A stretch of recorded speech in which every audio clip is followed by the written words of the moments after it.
क्या अमेरिका ने इस जंग से इज्जतदार तरीके से एग्जिट लेने का अपना आखिरी मौका गवा दिया है?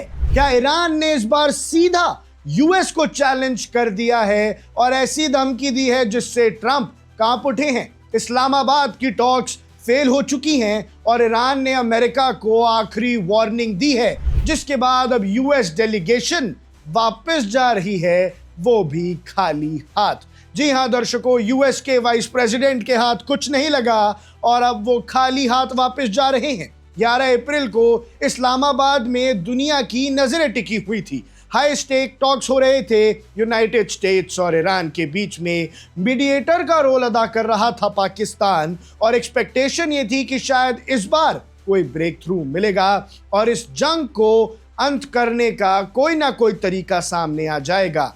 लेकिन दर्शकों, हुआ बिल्कुल उल्टा। ईरान के फॉरेन मिनिस्टर स्पोक्सपर्सन इस्माइल बकाई ने सीधा मैसेज दिया है कि टॉक्स बहुत इंटेंसिव थे, लेकिन प्रोग्रेस तभी होगा जब वॉशिंगटन सीरियसनेस और गुड फेथ दिखाएगा।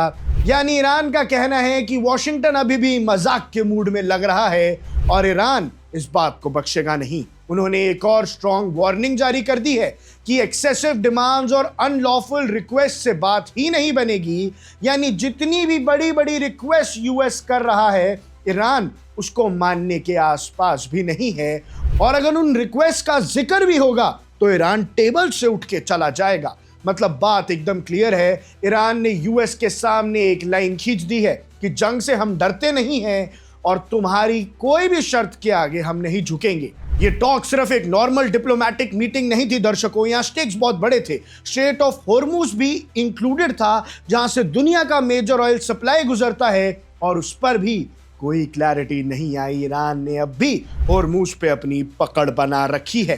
ईरान का न्यूक्लियर प्रोग्राम भी वो नहीं बंद करने के मूड में लग रहे हैं। यूएस सैंक्शन रिलीफ पर बात होनी थी, वॉर रिपेरेशंस पर बात होनी थी, और पूरे मिडिल ईस्ट में चल रहे कॉन्फ्लिक्ट को डिस्कस किया गया था। लेकिन सबसे बड़ी बात कि ट्रस्ट ऑलमोस्ट जीरो है। ना अमेरिका को ईरान पे विश्वास है और ईरान को तो अमेरिका पे बिल्कुल भी विश्वास नहीं है। ईरान ने ओपनली अमेरिका पर ब्रीच ऑफ प्रॉमिस के आरोप लगाए हैं, क्योंकि सीज फायर होने के बाद भी इजराइल ने लेबनान पर हमला किया था, और साथ ही इजराइल पर हाइनेस क्राइम्स का भी मेंशन किया है कि इजराइल तो भैया बहुत ही बड़ा पापी है और उनसे तो बात होनी ही नहीं है। लेकिन अमेरिका पर भी भरोसा नहीं करता ईरान। मतलब एक तरफ तो बात होने की कोशिश है और दूसरी तरफ एक्यूजेशंस और मिसट्रस्ट और गहरा होता जा रहा है। अब यहाँ से स्टोरी और इंटरेस्टिंग हो जाती है। ईरान ने सिर्फ वार्निंग ही नहीं दी, बल्कि अमेरिका का मजाक भी उड़ा दिया है। एक सोशल मीडिया पोस्ट जो ईरानियन एम्बेसी से लिंक्ड बताया जा रहा है, उसमें कहा गया यूएस जो वॉर से नहीं ले पाया वो डिप्लोमेसी से भी नहीं ले पाया, और वाइस प्रेसिडेंट जेडी वांस आदि दुनिया घूम के भी खाली हाथ लौट गए हैं।